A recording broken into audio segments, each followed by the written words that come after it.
Good morning. And that went faster than I thought it would. That was a fast countdown. I was not ready. We made it back already. Good morning, Jimmy. How you doing? Morning. I'm good. This is It's DadSchooled Christmas season. That's the best. Yeah. fail bunch. No, it's okay. I set myself up for that one. I started talking to you first. This is DadSchooled.podcast.com. And I am Josh. This is Jimmy, as I've said 3 times now. Jimmy, 4 times.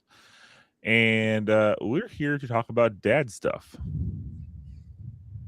That's a good one, right? That's what we do best. Dad stuff. Huh? Yeah. We're all about the dad stuff. Well, last week we talked about here's a good homework for Jimmy. Jimmy, what did we talk about last week? Temptation. Oh man, you're tempted not to say the right answer, but I saw you pulled through there. So in the same path, the same not genre, but kind of the same genre.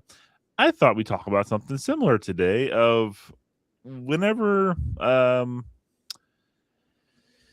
oh man, my words are failing me already, Jimmy. Whenever you are feeling overwhelmed as a dad, right? Whenever you're feeling like you're just doing a lot and you keep on going and you're like, yeah, I'm a guy, I keep on going, can't complain, blah blah blah blah.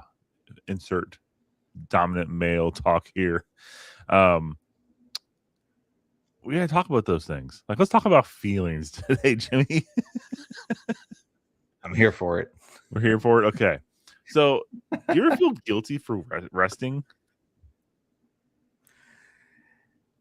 Yeah, sometimes. Okay. That's good. Okay. Do you ever this is gonna be 20 questions for you today. Sorry. Not sorry. Do you ever sit down on the couch and right when you sit down and you're like, or on the floor, if you sit on the floor, I'm not sure if you do that. And then there's nothing going on around you and you use a moment of peace and you just sit there for half a second. And then you someone else walks in the room and you feel like, oh, I should be doing something. Yeah. Oh yeah. Yeah. That feeling comes up. Like you're one of my things is I end up having a tendency of saying yes to a lot and putting a lot on my own plate, even and a lot of the things can be things that are necessary, things that need to get done, things that should be getting done. But then I'll say yes to things that have absolutely no relevancy to really what's going on in our home or whatever, and but are just a time suck. And so then after I do all the things that need to be getting done, just keeping the house in order, doing my part in the home, and then I still have a pile of things to do. And so then like other people are around, I'm like, I said I was going to get such and such done, and I still haven't even gotten to it. And there's times where like resentment can creep in when you see everyone else sitting on couch and you are not on couch. That's my thing, is I'll say yes to more than what I should. And I'm like, I just want to rest too. But I've done it to myself. I've put myself in that. I've painted myself in a corner, so to speak. Projects around the house or just I will rabbit hole on something where I just spend way too much time on one task. And then everything else is a mad scramble to try to like get caught up. But I said I would get it done. So I need to get it done. So yeah, sometimes rest is elusive. I had a space heater down here and my ankles are sweating. This is crazy. Oh, it was cold down here. And then I turned that on. I closed my door. Not a good idea. Nobody likes a sweaty ankle. No, sweaty ankles are bad. I didn't know ankles could sweat. That was weird. I move my foot and it's like it's peeled off like it was not good, like matted hair and everything. What's your definition of lazy? Keeping us back on task here. What's your definition of lazy for your own personal definition? Like if someone says, Jimmy, you're lazy, what is that? What is that? I feel that's when you have responsibilities that just get pushed off, and not. I feel like laziness oftentimes for me would be if I was not only pushing off things that need to get done by doing something else, because that's what I tend to do, is I'll procrastinate by doing something else instead of doing what I'm supposed to do, but I'm still active. I'm still like productive in a way. I feel like lazy is when you just do absolutely nothing productive. Like Mm-hmm. you might be moving, you might have some movement and muscle activity, but when there's no productivity in anything, I feel like could be lazy. Yeah, it's I'm probably interesting. Your definition. I can hear a common theme with you. You struggle with pushing things off. You struggle with having a lot of things on your plate and just kicking the can down the road, right? That's what you feel like, at I least. was the kid in high school that like wrote all my papers the night before because I convinced What kid myself. wasn't though? I convinced myself like I do my best work when it's the middle of the night and I'm stressed, Yes. and then I Getting that read the poster paper board at the out end at of the night, 11 p.m. and you're like, I and I got this. look at it and I go, "Oh yeah, I did good. Look at that. That's pretty good Yeah, right there." I've And earned then my I rest hear tonight. and then I'll hear all the other students' papers or see their projects that they like spent weeks on. I'm like, oh man, dang, mine's really terrible. I thought I did I've good. been there, Not so man. much. Yes, I remember Yeah. thinking I was amazing. Like I nailed this project. I'm sitting there with poster board in my room, color pencils, the glue stick, everything. I was going all out on this thing, and got to the next day of school to turn this in, and I really only looked at like the first bullet point on the list of things you had to have on the assignment. I didn't even do anything else, and everyone has these presentations with papers and everything else to go with it, like syllabus. And I was just like, look at this drawing I made before I went to sleep last night. Yeah, I feel that. The reason I say all that it's interesting because your definition of lazy, kicking things down the road, whatnot, it's not the actual like dictionary definition. Ooh, Yeah, enlighten me. I might have pulled that up while you're talking, and it's basically unwilling to work or use energy. That's all it is. Huh. Yeah, but it's interesting that we project our own things on top of that, don't we? Like as guys, as dads, I'm gonna take a step back and say just guys in general. Women can do it too. I'm not sure. I'm not gonna get in that. This show's not about that. Guys and dads, you definitely um guys are supposed to be hard workers, right? So I think the first thing we go toward whenever we hear someone saying you're being lazy or when you're trying to define lazy, for instance, is you go toward your most insecure thing that you're worried about. That's my hypothesis here.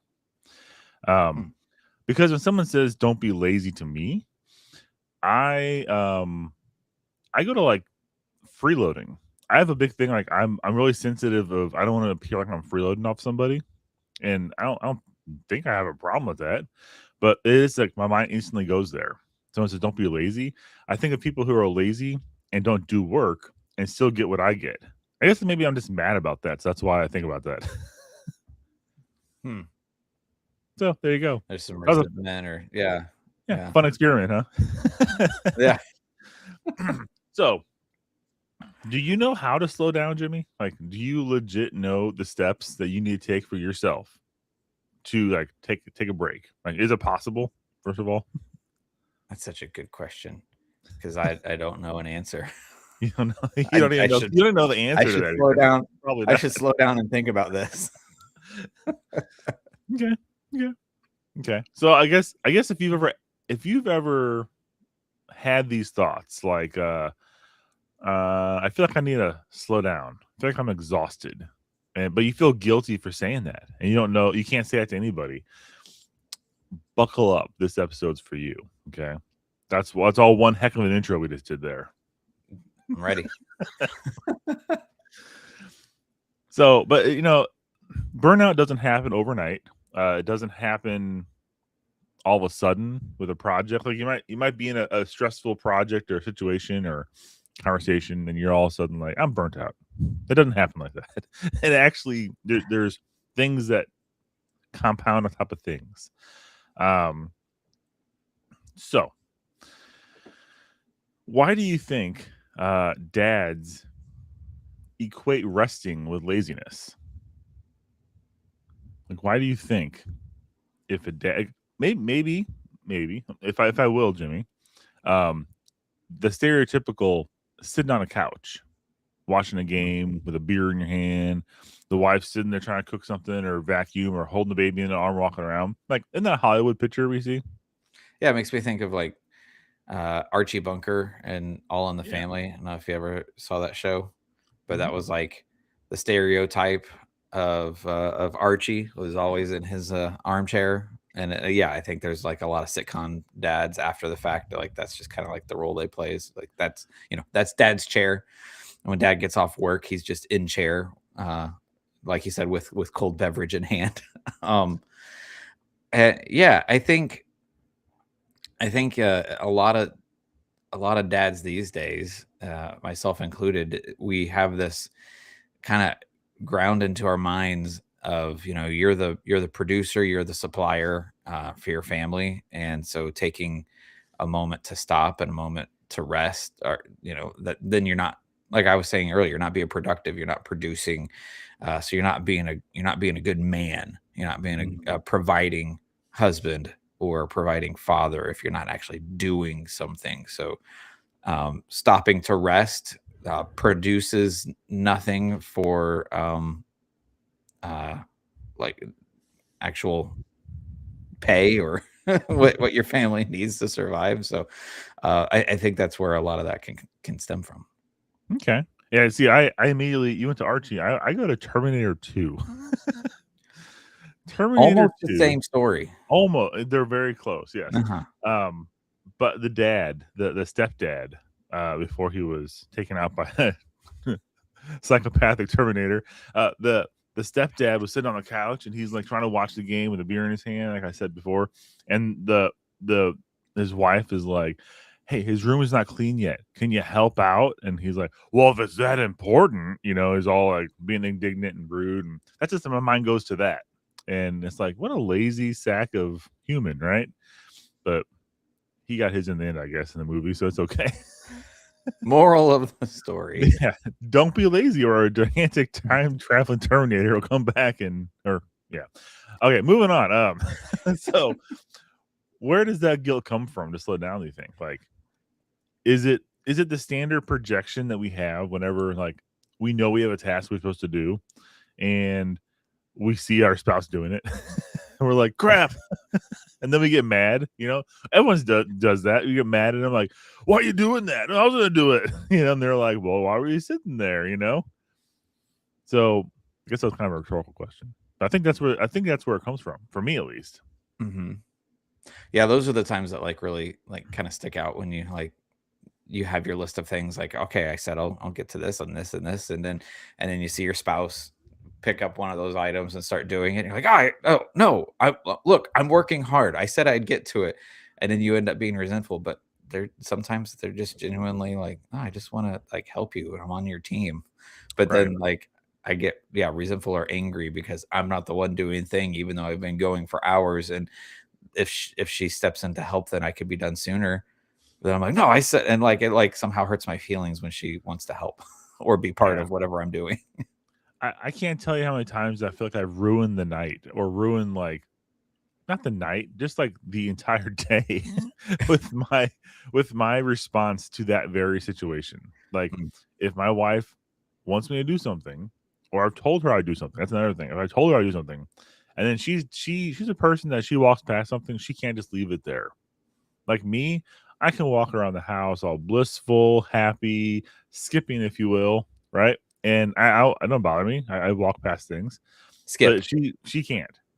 Yeah, I mean, Jimmy and I could be skipping, holding hands around the household with fires on the walls and like couches upturned, kids in mess, and we're fine because we're living our best life. Impressive. Yes. But my wife can't. I don't think your wife can. So they start doing something, and that's where I get myself in trouble. Is my response to that? I will be more harsh than I should have been. I shouldn't have been harsh at all, actually. But I would be annoyed that they're almost calling me out, and it feels like they're calling me out of being lazy. That's how I take it, Mm. or I'm not pulling my own weight, and that hurts, and I don't like that because I like to, I like to provide for my family. Mhm. So I don't like doing dishes, right? I hate doing dishes, to be honest. But I've taken that mantra on in my house. My kids, I love them to someday step up and take that over. They haven't yet. Like they and empty it if I tell them to enough times.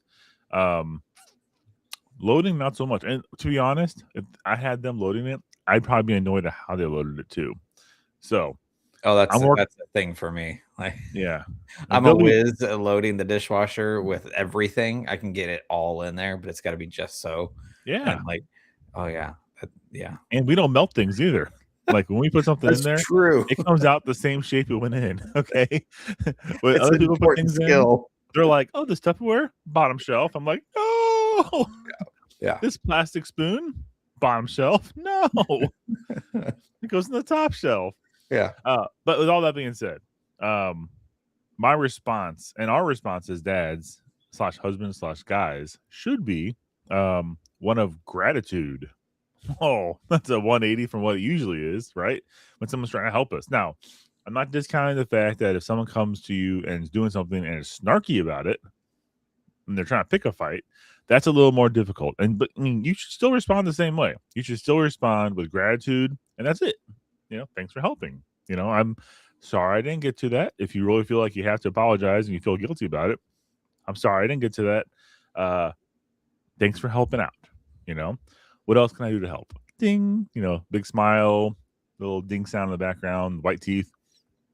But yelling at your spouse or kid or whoever is doing the thing that you should have been doing, or that you feel you should have been doing, I guess. That's not the way to go. That's kind of the call I want to make here is you should watch. Oh, man, I'm gonna say it again. Check yourself before you wreck yourself. There it is. Is that Yep. our motto on the show? My Basically. motto. There you go.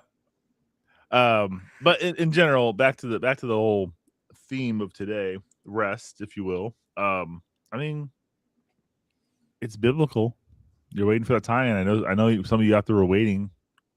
It's there. It's always there.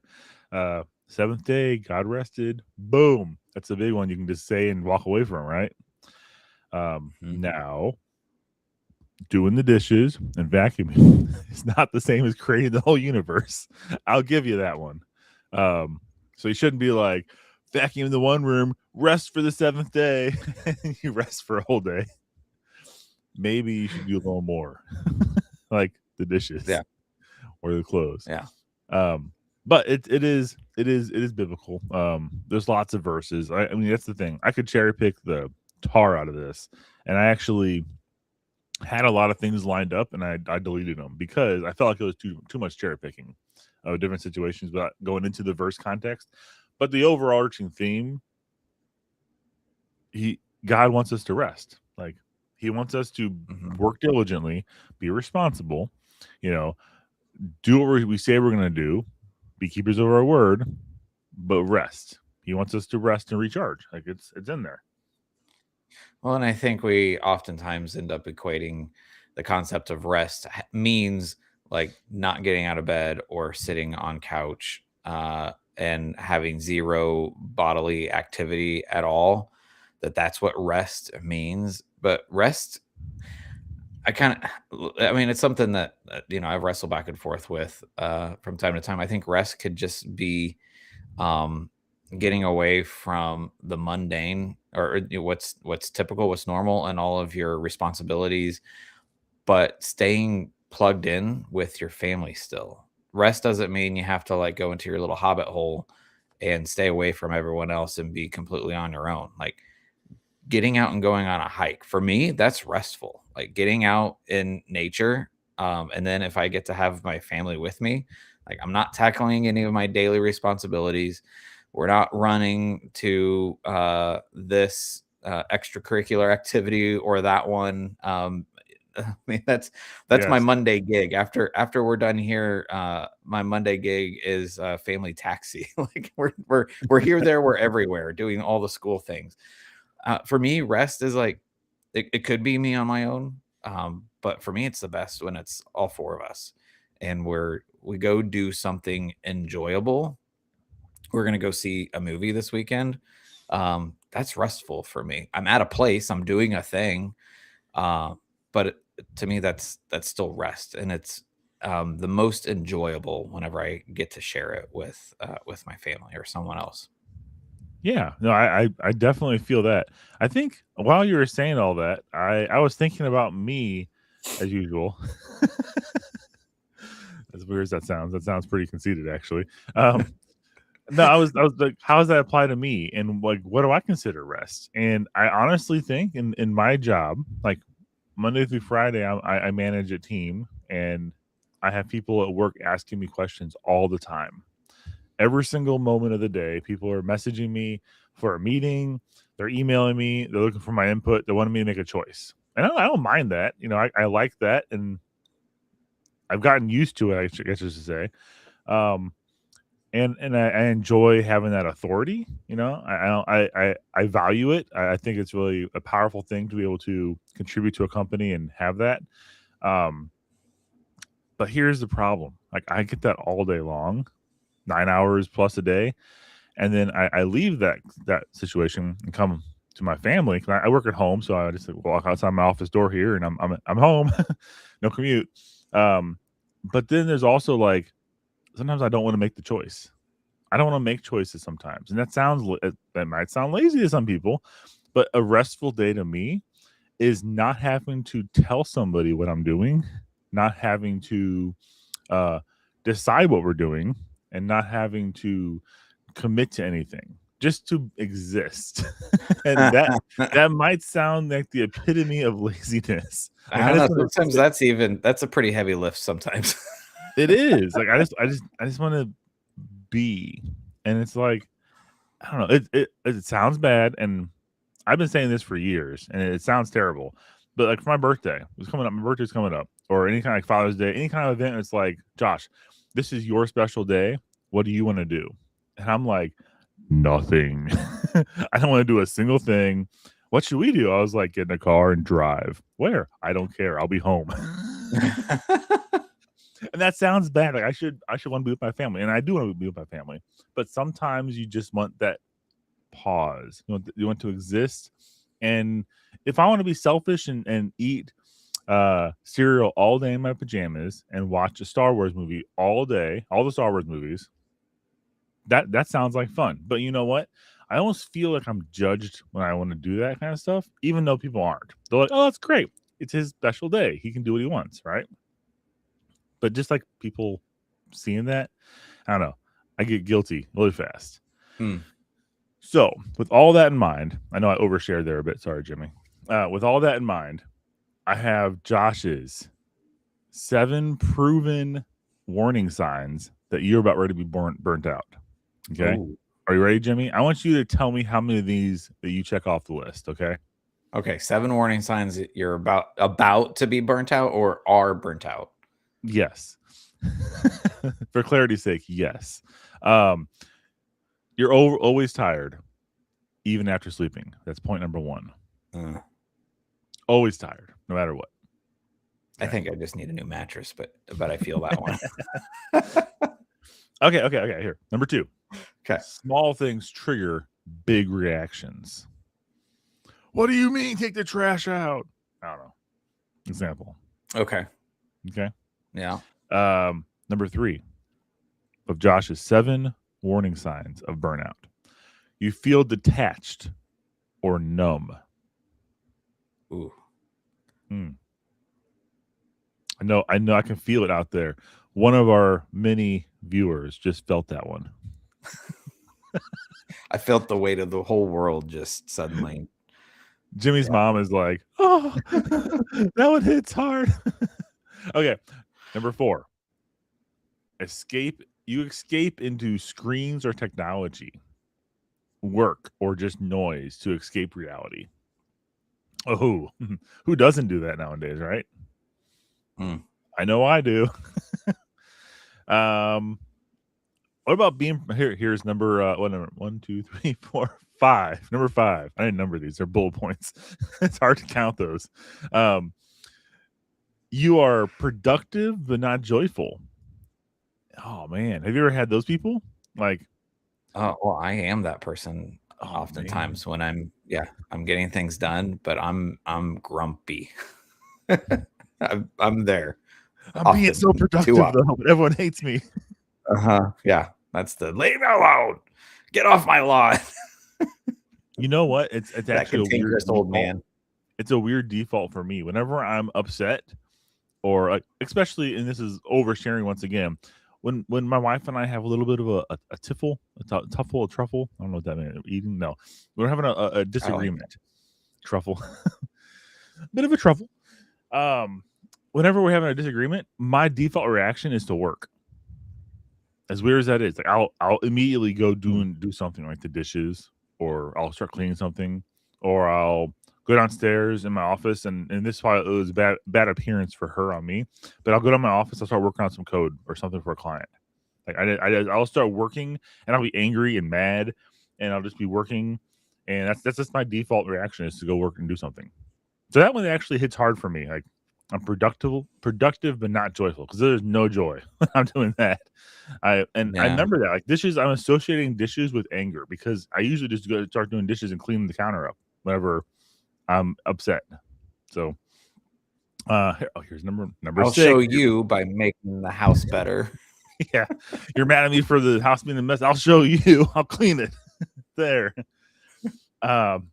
You feel irritable. Number 6 of Josh's 7 warning signs about burnout.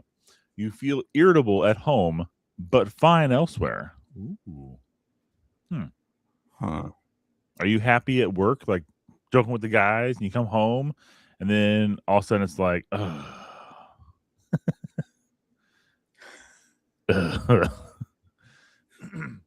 I will overshare once again. I've had stressful times in my life, and this is honestly before I was saved. I'll be completely honest. The most stressful times in my life was right before I was saved. I was coming home from work, working, 8-9 hour job, and then having a half hour, 45-minute commute each way. It stacked a lot of time and travel and away from the house. I had newer, like 2 or 3-year-old twin girls at the time, and a 5-ish, maybe, oldest son. My youngest wasn't even born yet. Super stressful, like always something going on. Wife was running a very successful business. She was always busy, legitimately. Like, she was a very hard worker. I'm very proud of her. But I'd come home and I'd do that stereotypical pause in the driveway of like 5-10 minutes. I was just about to bring that up. Oh yeah. Yeah, I'd be sitting in there listening to my book on tape of something. Usually at that time, my books on tape were action adventure, and it'd take me further away from reality, and I'd be into it. And being into it is no excuse for what I was doing. I was sitting there hiding in my driveway, not because I hated my wife or my life or my kids. I was stressed. Like, I'd come home from a long day of work. I know what's waiting for me. I come in the door. I know it's going to be nonstop until bedtime, and even then, yeah, it's just going to be nonstop. And it was a way of hiding. So that's maybe that's Josh's patented 8th warning sign about burnout. Ooh. Even though we haven't hit 7 yet. But that just came on my mind when I was saying these things. And then number 7, I guess, before we get to 8. The actual number 7. Yeah. On number 7. You give leftovers to your family. Now, I know Jimmy's looking at that like, leftovers, like turkey. I love leftovers. Yeah. Not leftovers I'm talking about, Jimmy. Not that. Okay. I know you're hungry, but we're not talking about metaphorical. Food. Metaphorical leftovers, yeah. The leftover part. Not as delicious. Not as delicious. That's right. Definitely not as delicious. A little more tough and chewy, actually. That's right. Yeah. But yeah, when you're giving less of yourself to your family than you are to everything else, that might hit hard for some people. Like, when you come home, I mean, it ties into number 8, but it's not number 8 because number 8's different. Um, if you're not giving everything to your family, like, I don't know what you're doing. You're not doing the right thing. And that's a warning sign.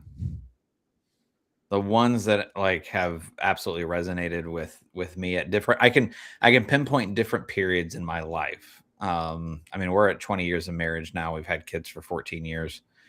And the ones that like really sink in are the one with the car, like when things when things have been absolutely bonkers outside of the home, and then whenever you get home and you know that you have more responsibility, like that's when I know I've hit burnout.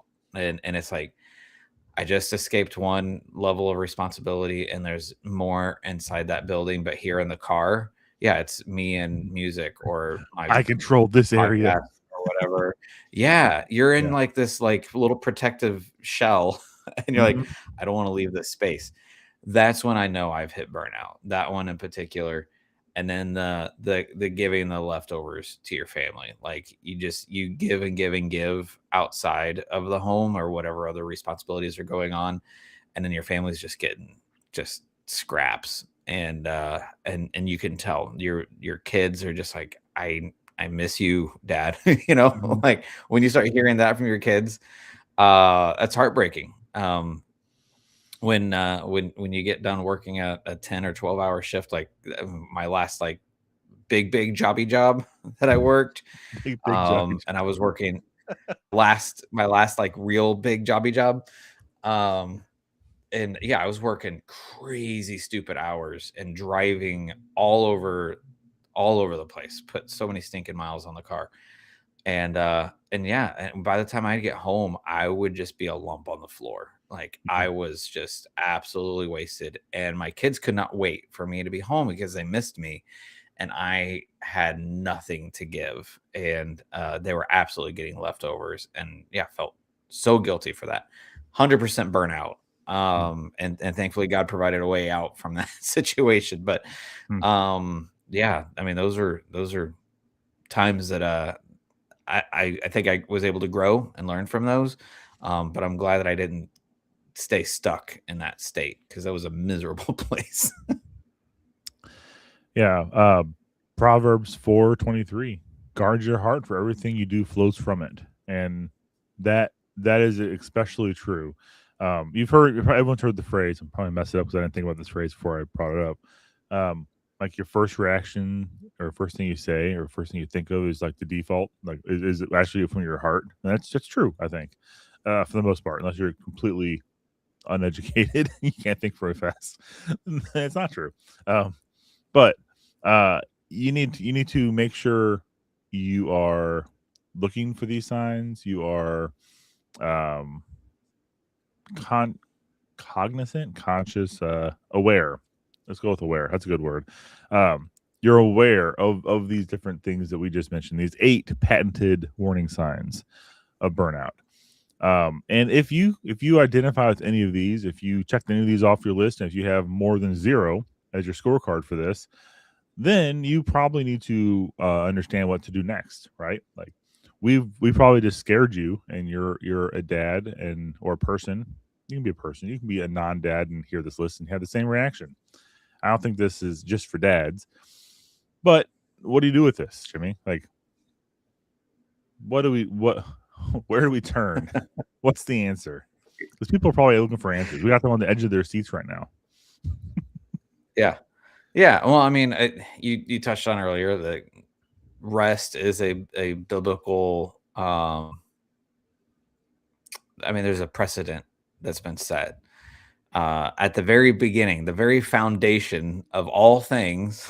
That was part of that foundation that was built. Was, God spent 6 days being pretty productive. I mean, he did some things for for 6 days. Universe, created every known thing ever. He did some stuff, and then he took time off. Like, it's easy to gloss over that, but that's I think that precedent that is set makes a lot of sense. That we were created to also be productive, to give of ourselves to our community, to our family, to our work, whatever God has gifted us with, whatever skills, um, whatever knowledge, whatever ability, we're to use that to benefit our community, to benefit others, to provide for our families, and then take some time to recuperate your energy, recuperate your sanity. um, do that for yourself, do that for your family. Um, and the times that I've done it the best, because I'm not always best, um, then on the back end of it, and you're getting back into routine again the next week, or whenever you get that break, like whenever I have a nice vacation away from everything, when I get back into it, I'm like, oh yeah, like definitely feel that I'm recharged. I have a new perspective or just new outlook and ready to attack things with a new vigor. Like that actually rings true for me whenever I take a legitimate break, um, and then get back to it. Like I'm ready to go. But there's so many times where I convince myself like I don't have time. I don't have time to rest. I don't have time to take a break. Mhm. And the new week rolls around, or the new set of priorities rolls back around, and it's just right back to the grindstone. And you look back and you're like, oh, I've been so productive. Look at how I've done.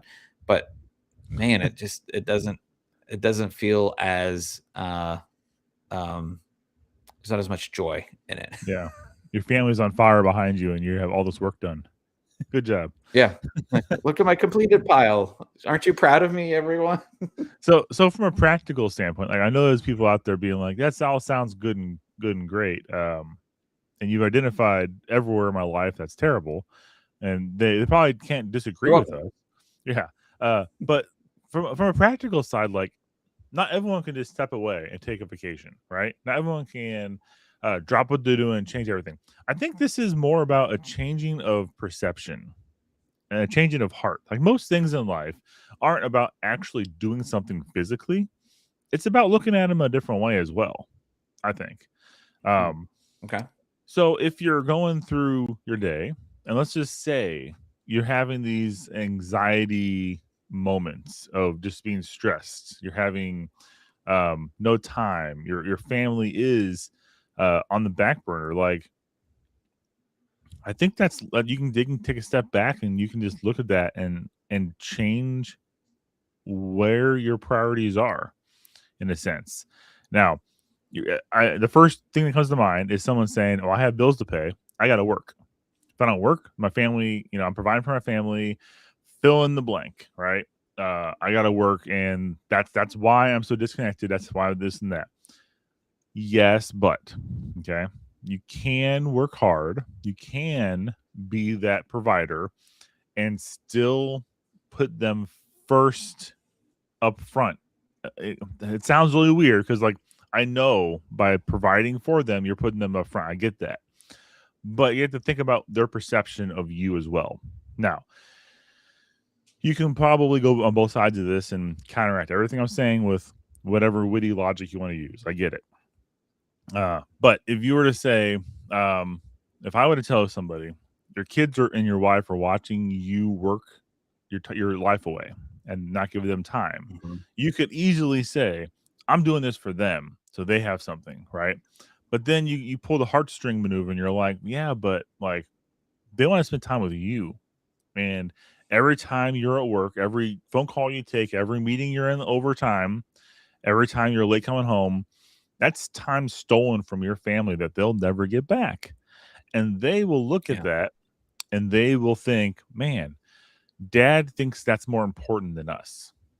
Okay. Now, your Mhm. family might be um, on the page with you already. You're probably thinking, oh, they understand I'm working for them. I don't think they do. I'm going to go on a little lifeline here and say that your wife waiting for you to come home and help with something because she's been dealing with whatever, fill in the blank. I don't know the situation of anybody. I'm just assuming. Um, but she could really use your help and to be a present husband. That's our job, right? Regardless of what you did all day, that's what you need to do. That should be your priority because people heard this all the time too. Works and careers come and go. In the end, once you're done with your career, like you still have a family there, but you might not if you treat them like dirt, right? Right. Like if Yeah. you treat them like dirt and you treat them like they are second place to everything else in your life, they're not going to be there when you finish your race and you're complete and you're like, I finally completed whatever I needed to get done, and you are 70 years old and you're alone. There's a stark reality that a lot of guys face. I feel I've heard the situation countless Mhm. times.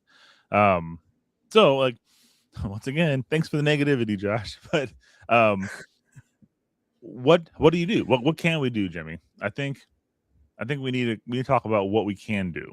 And I mean, this sounds so cliche because it's that simple. It sounds like the end of a Hallmark movie. Every day is a new chance to start again. And I mean, I mean, how cliche and dumb it sounds to say it, but it's so stinking true. Because there's so many times that I've looked back and I know that I've, robbed opportunity from my family, that, there's days that I've missed. There's times that like you were saying a second ago, it's, there's things that have gone on in the household, things that have gone on in the family, time that I miss that I won't ever get back. mhm. And I end up like that, like guilt will weigh on me. And then I end up escaping into doing more other things because I feel guilty or ashamed, and I don't embrace my family and move forward with them. I just like put my head down in shame and still stay away, which is the last thing that I actually am wanting to be doing. And that's the last thing that they want. They want me around. They want me to be part of what's going on. They want me engaged and present.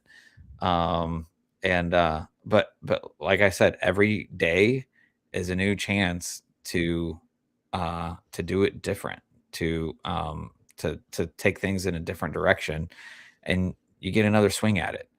And so reminding myself of that, like, okay, yeah, yesterday I messed up by I procrastinated on this too long or whatever, and so now I was busy with doing all the things yesterday, missed out on said family activity or whatever is going on. Tomorrow I can try again, Mhm. and not do the sulking head down, feeling sorry for myself thing, and because that's not productive for anybody, for myself or them. Right. And I want to take a half a step back and think about, like, in scripture, what's a common theme we see? Like, we don't see people charging forward, working till they're dead. Maybe there's probably an exact verse like that. And he charged forward and worked till he dieth. Dang it. No, we don't see that as a common theme. What we see is, like, what is more expected is to pause, be in prayer, Mhm. prayerfully consider what you're doing, and I think that's really a call out to aligning oneself with what God is wanting us to do. It's aligning us with His purpose and His expectations of us, because when we do that, we're walking with God. When we're and this is kind of in our Sunday school class, sorry, life group class, yesterday, it was doing things immediately for yourself, you know, and that it might be a slightly different context, but I think it still strikes true for yourself. For me right now, doing work, I think that's the most important thing, you know. But is that God's plan? I'm not talking and not going to get down the rabbit hole of predestination or whatnot here, but like there is a clear example written in Scripture for us to follow. Rest on the seventh day. The Sabbath is holy for a reason. It's to pause Mhm. life and honor God. Um, so I think that's something really we shouldn't ignore that. Everything that we see in the Bible, everything we see is an example to us. It's written there to explain something to us, and like us dads, we are supposed to be examples to our kids and our family. Supposed to lead our families through all times of life, right? And that includes Mhm. rest. That includes modeling the correct way to balance your life. And that's probably a big like self-check you should do. Like, are you modeling similar to what the Bible is modeling in how we should act in situations? Are we rushing around? Are we doing things crazy? Are we you shouldn't, the Bible never says prioritize family and or prioritize work over family. It constantly points people to God and to following God's, path for us, not following Josh's path for Josh, or Jimmy's path for Josh, or Jimmy's path Yeah. for Jimmy. It doesn't, it points differently. So we need to keep that in mind. And that's I think that's like the starting place. I was gonna say a different starting place, but I started thinking about that as we're talking. I think that's probably where you should start. Always, right? Prayerfully consider what you're doing. Not use a standard answer of I'm gonna pray about it and then tell people no because you don't want to do something. No, I'm talking definitely pause, prayer, take a minute and think about what's going on.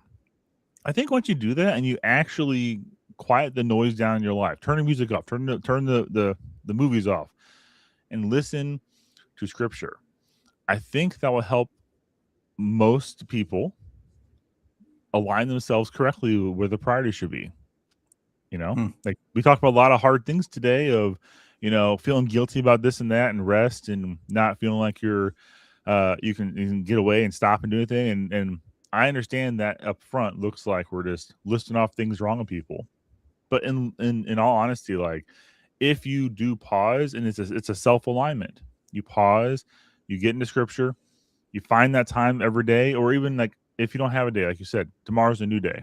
If you don't have time, tomorrow's a new day. And you can't just say that each time either. Oh, tomorrow's a new day. I got no time today. Because then it never happens either. Yeah. Because Right. any moment in time, you can stop. Right now, I can stop what I'm doing right this second.